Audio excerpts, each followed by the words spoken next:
Saints. My name is Marianne Ushi. Hi Saints, my name is Jeffrey. I am Marianne Auta. I am Bivan Tessie.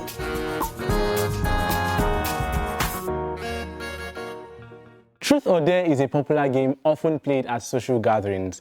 It is known for its thrilling and sometimes daring nature. But as Christians, where do we draw the line? Where do we say, oh yeah, we have do, we're not more doing again? Is this thing still right? Hi Saints, welcome to a beautiful episode of Catholic Faith Forum. My name is Jeffrey. If you don't know me at this point, I don't know what you're doing here, really. Or if you're new, welcome guys. On today's episode, we want to know, should Christians partake in truth or dare? Truth or dare? Can, should, will Christians partake in them? I know that this topic is one which you've had in your head. Yes, all those passes that you've been going for and they've been spinning bottle. Relax. Call all those your guys now that you should come and watch this video. Because I promise you that it's going to be really exciting. But you have to wait small. Get a cup, a drink, relax. Because we'll be going on a short break and when we come back, we'll get right into it.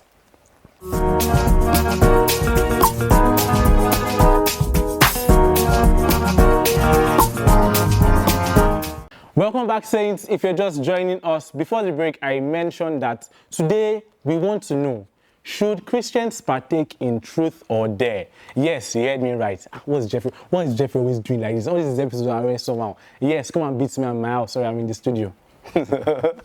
All right, on the show today we have two very, very amazing guests. And like I said before the break, this episode is going to be so much fun, I promise you guys. So I introduce to you my awesome, handsome, I don't know, what adjective should I use to qualify you guys? Anyone you like. Money. Awesome. Truthful. Money can be an adjective. Truthful? Say truthful. Yeah. Truth or dare?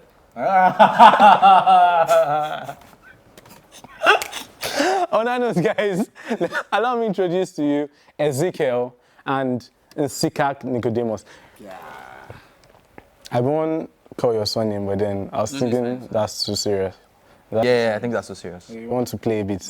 Yeah, now. You should spin bottle here. Should we spin bottle here? No, not exactly. Nico, should we spin bottle here?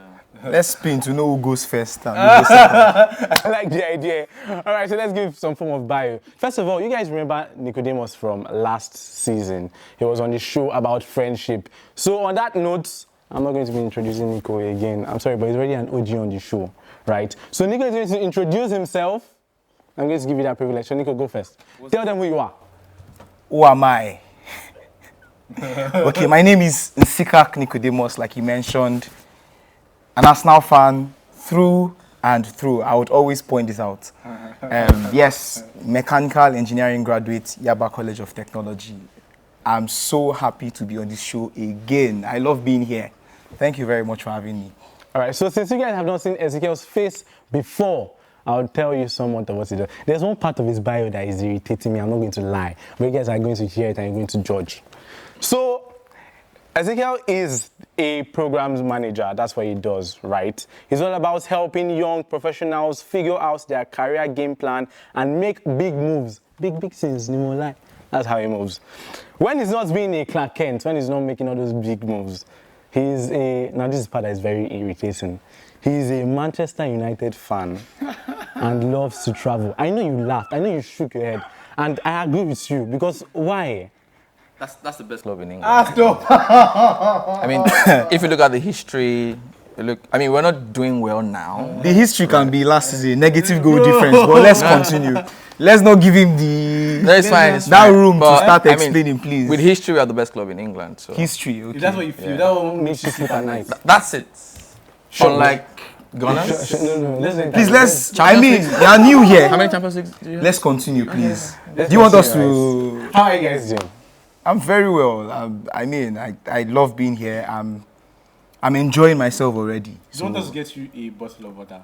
Do you need a bottle of water? You cracked this joke the last time. What's with this one joke? I cracked this before. Yes, you cracked this joke the last time. And your club is in the same position now. So I'm cracking this. All right, let's get into this, guys, before we talk about football for the rest of the episode. All right, so let's start. How did you first come across Truth or Dare, and what was your initial impression of it? Who wants to go first? I wish we actually had both here to spin. Manchester United. Okay, that's fine. I think for me it was in secondary school. Secondary school? What Yeah. class? Say SS2 thereabout. Okay, fair. Yes, I have like a group of friends, and it was just something we do like casually, right? During breaks, nothing too serious. Just try to get to know each other. But I Know think, each other.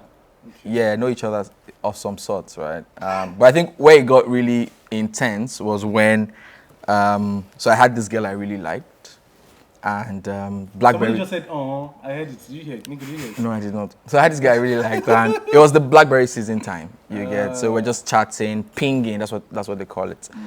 So there's this list of questions that she had, and she sent it to me, and she's like, okay, let's do 2 truths, 1 dare. Right, so Now, is that what truth or day? Now, yeah, 2 truths, 1 dare. So it got really intense. So yeah, I think secondary school, SS2, SS3. How about you? I think just about the same period. What are you doing in secondary? Everyone's supposed to be solving maths or something.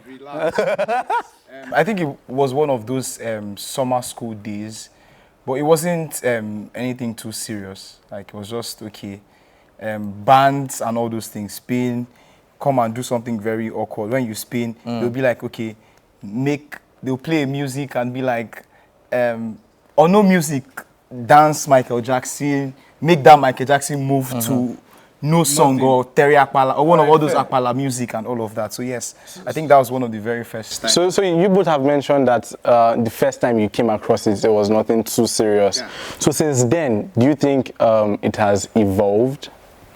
Do you think it has evolved over time? Do you think what you initially knew about Truth or Dare has become something more now? I believe so. I believe so. Yes. How are you? Yeah, I do. I think with young people, we always want to go to the extreme, right? So Extreme young points. yeah, so I mean, we had extremes at some point when we were playing the game. So yeah. All right, so many people say it's just a game, but I would like to get your take on this. But before we get your take on this, let's do more faith-based things, right? Let's learn about the Saint of the Week. Over to you.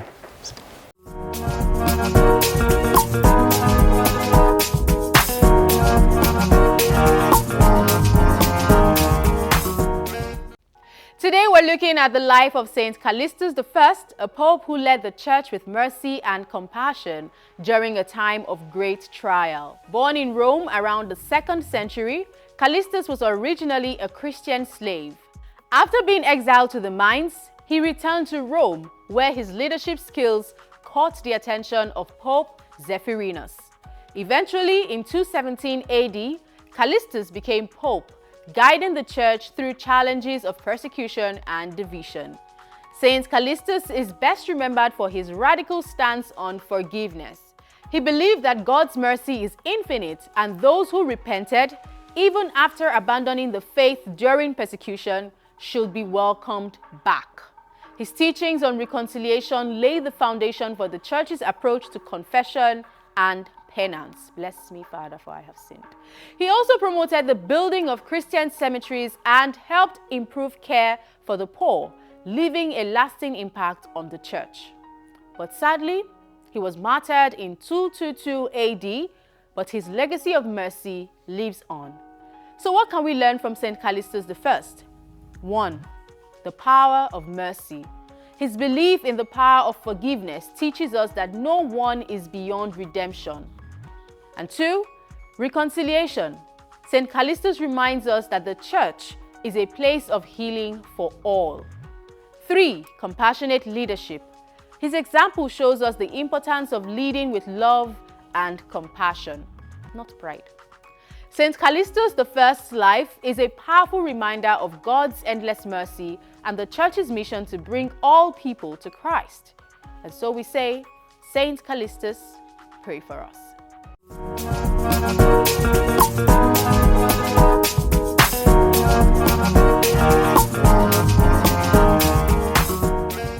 Welcome back, Saints. I really hope you did learn a lot from the life of that saint. And if you're just joining us today, we want to know, should Christians partake or take part in Truth or Dare? Yes, bring that chair. This episode is for you. Back to the conversation.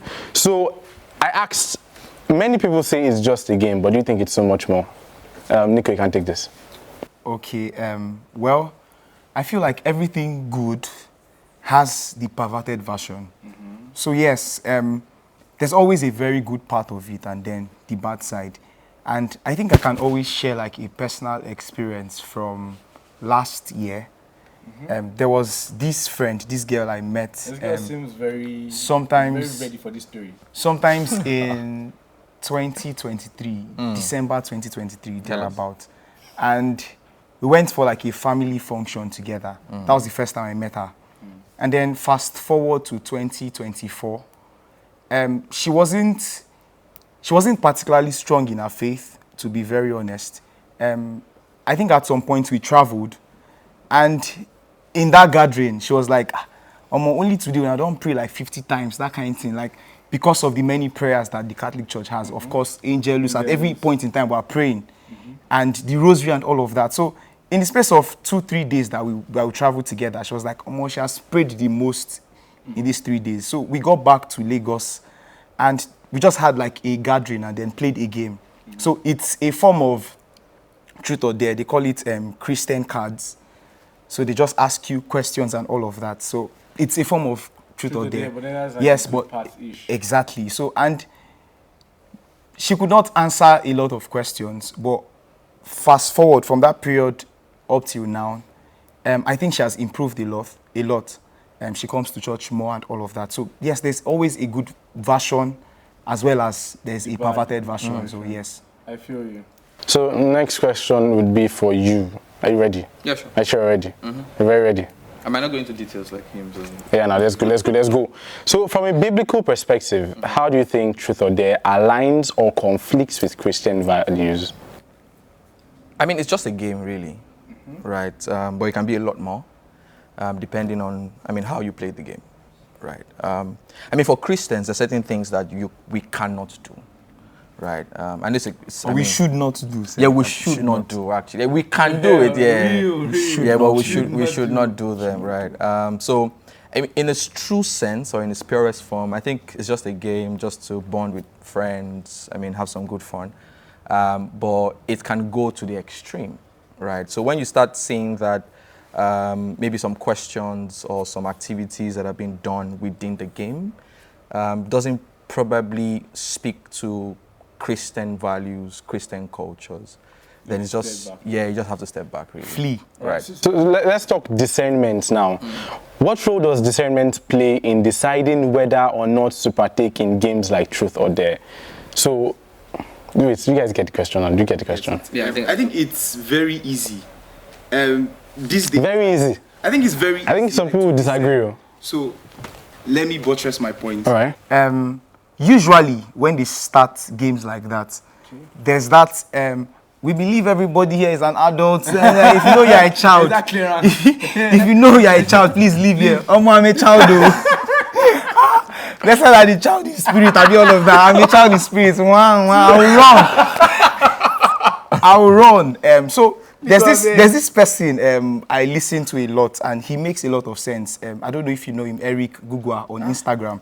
He speaks a lot of sense, and I think he mentioned something. There was a video he quoted, and then he talked along the lines of entertainment is the mother of seduction or something like that. So when you are in a space, or you're in spaces like that, like when they start telling you, you're a child in spirit, run, just flee, because that's like the setup for it. And once they start all those things, they've caught you already. So first of all, the one is making me laugh like mad. But still, let's talk about peer pressure, because one thing is, or rather, another side of it is friends, right? Sometimes some people may not really want to do it, right? But then, how can Christians address peer pressure in situations where the game is being played? Like, say, I'm with my guys now, me on my own, I don't really want to play the game like that, because I know they're not going to play the game they're not going to play, what do you call it, Christian cards. They're not going. That's not what. That's not why we're here. That's not why they're here, right? So you know why they are here. Yeah. And you know it doesn't. Right. And you know it doesn't align with your own personal values, your Christian values. So how do you beat that peer pressure? They're telling you do this. Let's go. right? Know the people that you move with, right? Really Because know- I mean, really if you know. move with good Christian friends, you should have some sort of understanding that there's some things that they can't do or they shouldn't do. But if you are in, I mean, maybe a mixed crowd, and then they're getting to, you know, I mean, get to those deep stuff, right? I think it's just important to live by your own values, right? I think first thing you need to do is just decline, right? I don't think I want to do this, right? I mean, there's some sort of FOMO, like, I mean, people are doing this and you might miss out on stuff, right? I mean, that might just help, or that might disturb your thinking, and you feel like, okay, I should just maybe participate just to please the general crowd, right? But I mean, that's going to affect you in the long run, right? So just decline. I'm not sure I can do this, or maybe even make alternatives. Okay, let's not do this. Let's do something else. I'm going to come back to what you just said. Right now, we have to go on a quick break to know more about our faith. I feel like we're already learning about our faith here too, right? Discernment and all that. Right now, let's go over to my beloved, as I always call them, the Know Your Faith crew. Let's get this.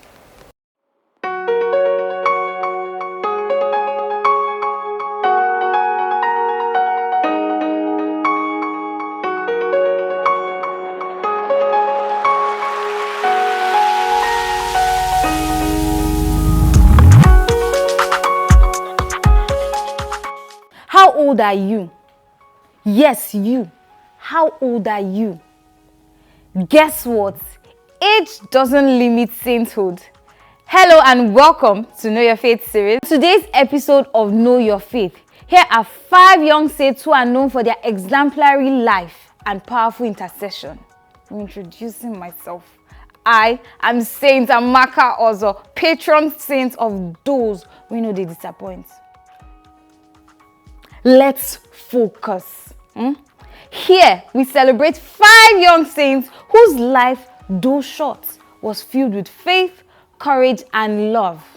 These saints are powerful intercessors for us today, especially for the youth. So let's get started.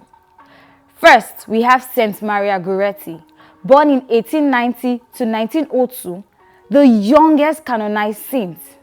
At just 11 years, she forgave her attacker, and she's a powerful intercessor for healing and the grace to forgive. Saint Maria Goretti is a model of forgiveness and purity.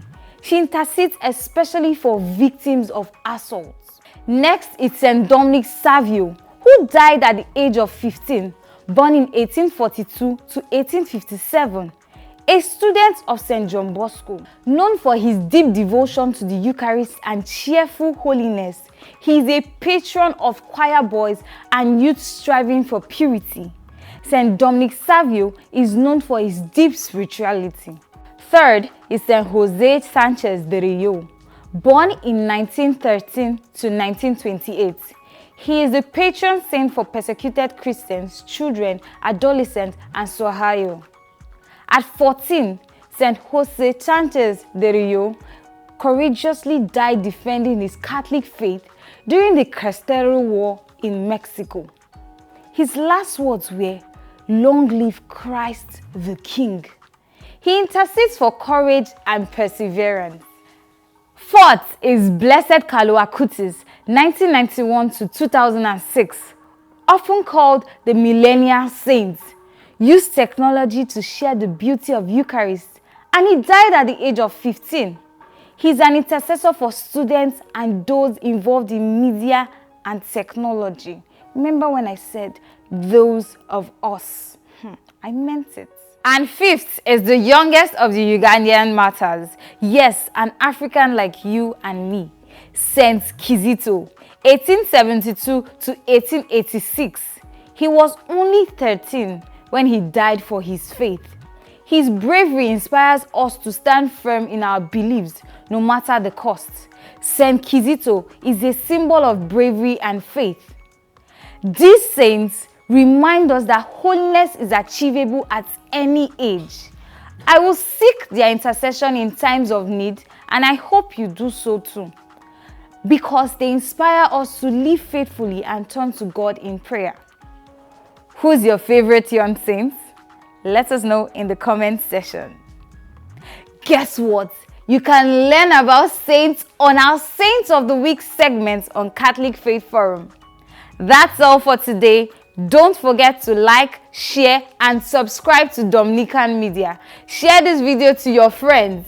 You can follow us on Instagram at KYF_series and me at Amaka Ozo_. My name is Amaka Ozo, and until next time, Saints, let's say it together. Be bold, be Catholic.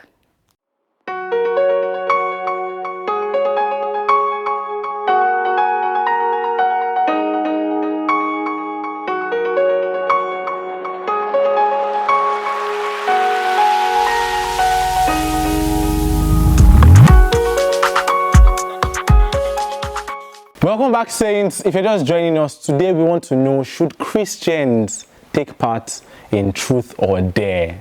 Again, if you're just joining us, I know this video is for you. You cannot run, you cannot hide. Don't minimize the screen, don't do anything. Just call your guys and come back, right? And also, I hope that you learned from that faith session by Know Your Faith Crew. So back to what we're saying. I'm about to get relatively serious-ish. So you were speaking about doing something else. What other Christian games can we play? Like, say somebody just bring, oh yeah, let's spin bottle, guys, and let's play Truth or Dare. And you know the person is not moving in that Christian light. He's not working in that right way, right? So you want to bring up something else to alter what he's saying. What other game could you? Nico has mentioned one, the Christian cards thing. By the way, I don't think it's so popular, right? They should.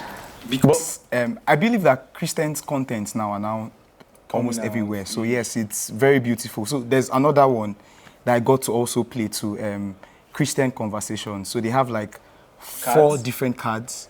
So they are broken into different sessions. I think because of the color code, there are icebreakers. So yes, those games are really very interactive. Let's film, but we say so no, let's do this. Exactly. So when you're with your guys, you can always have either the icebreaker sessions or the many other sessions, and they are very interesting, very funny too. Like you get to enjoy yourself, I promise. If you don't have those games, just go and play ball, man. Go outside and play, or play PS5. Come on, I mean, just do something fun. You necessarily do not have to formalize it by playing a game. You can do other things, right? See a movie, go and sleep. Have you ever participated in Truth or Dare? If yes, I don't know why that if did it, but let's just allow. Did it challenge your values or make you feel uncomfortable? I think straight up, it made me feel uncomfortable, and I can give like the backstory to this, and this is why you should have like very good friends. So You guys see what I said? This conversation will be interesting. I've forgotten what year this is, but then we went for a visitation of a friend that had lost a parent. And after that visitation, my best friend was there with me, and then he was like, okay, Alpha, we don't finish, Modi come out. And I told him, okay, I still wanted to stay back, so he left. So from staying back,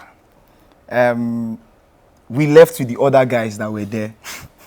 No, I'm so okay. Relax. I'm sure too, because I feel like you guys should be in a state of mourning. So Right.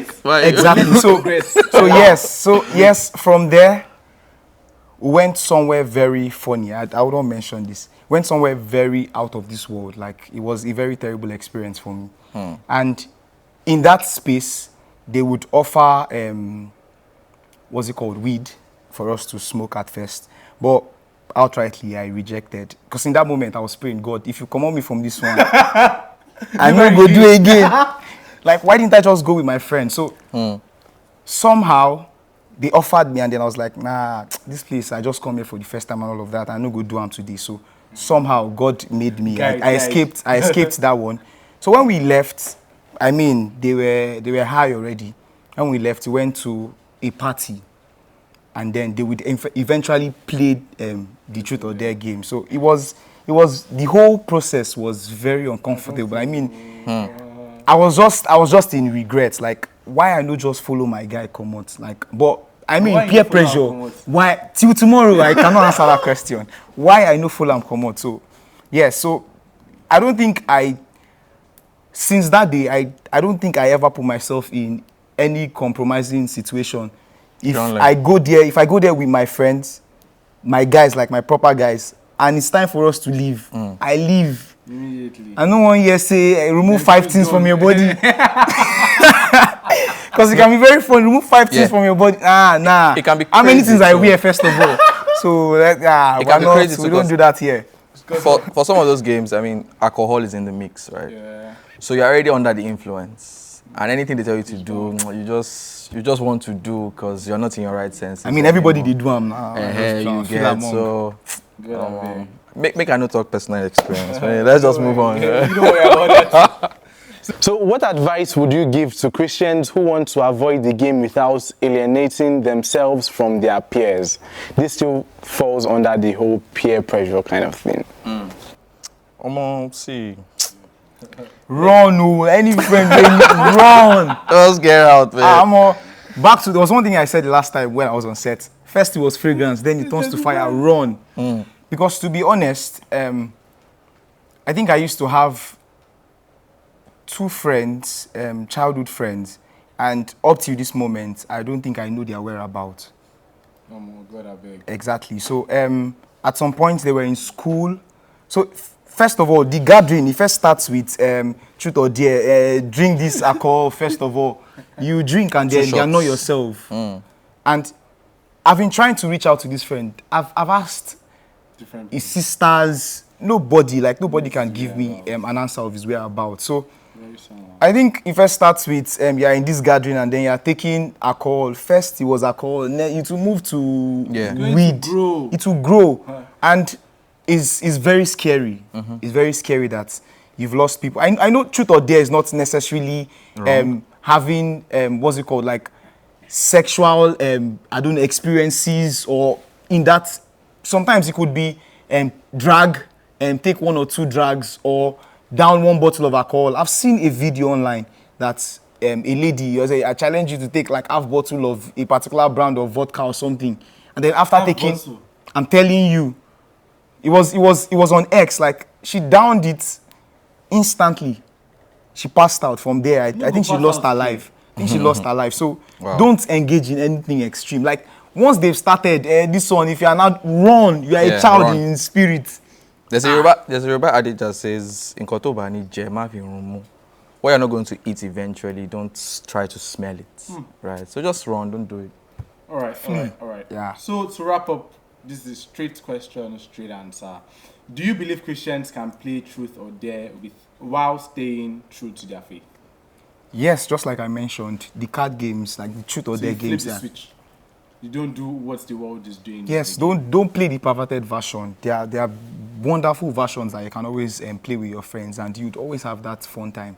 I mentioned the story of that lady, and then she comes to church, and then she's always wanting to have that conversation around those card games.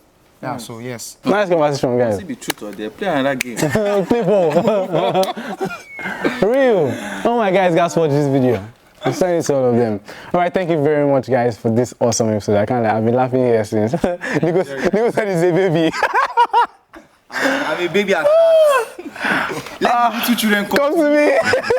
Me, I'm little in the spirit. They must be for you.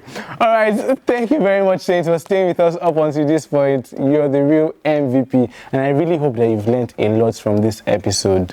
Yes, truth or dare can be, or most of the time, is a bit perverted, but you've listened to the other games that Nicodemus has given us.